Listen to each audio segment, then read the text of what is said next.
Now we're going to sample for Spartina alterniflora, which we usually just call Spartina. So we have our 1 meter quadrat, which means that it's a square 1 meter on all sides. And so in order to sample, usually you want to do random sampling. So for this instance, I'm just going to throw it into, this is all Spartina here. So we're just going to randomly toss it into the Spartina.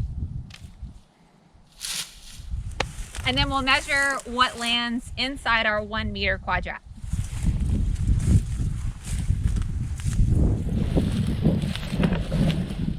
Okay, so we don't want to kill all the Spartina within our square meter. So we've marked off with these green tapings where each quarter or 0.25 meters is on our 1 meter quadrat. So we're just going to measure within this quarter meter so that we can then extrapolate into 1 square meter. So I've gone through and cut all the Spartina that was located within our selected area, and I cut just above the sediment surface. So this is all the Spartina that we found within our area.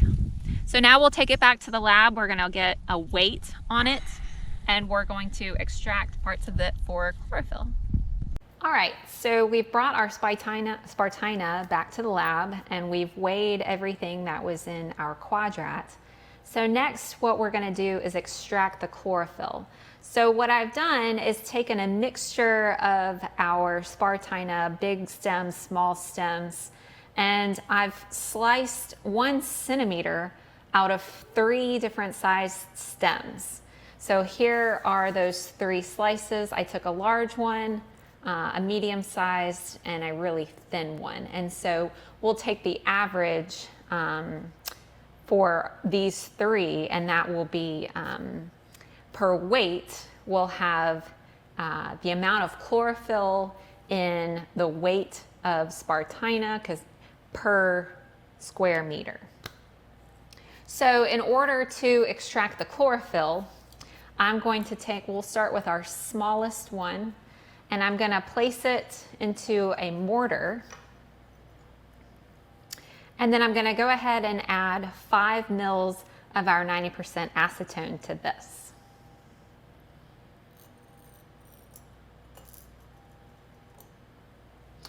And so because Spartina is a strong vascular plant, it needs a little help getting the chlorophyll out of the cells. So we're going to take this pestle and we're just going to grind it up.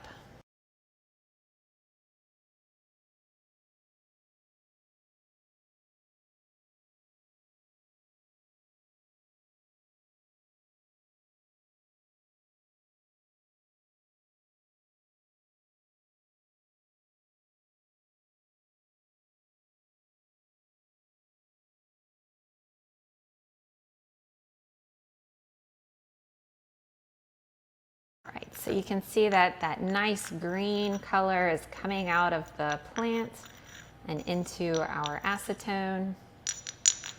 And so now we're going to just let it finish extracting overnight in a sample vial.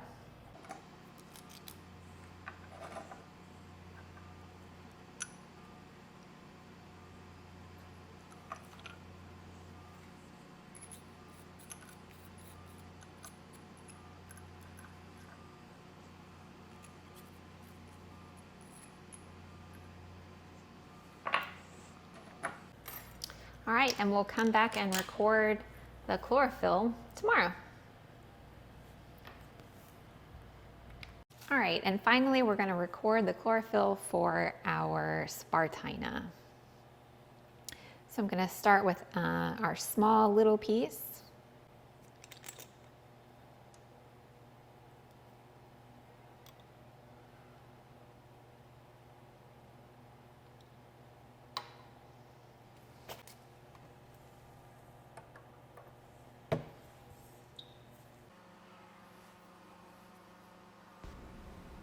So now we record the chlorophyll concentration and move on to the next 2 samples.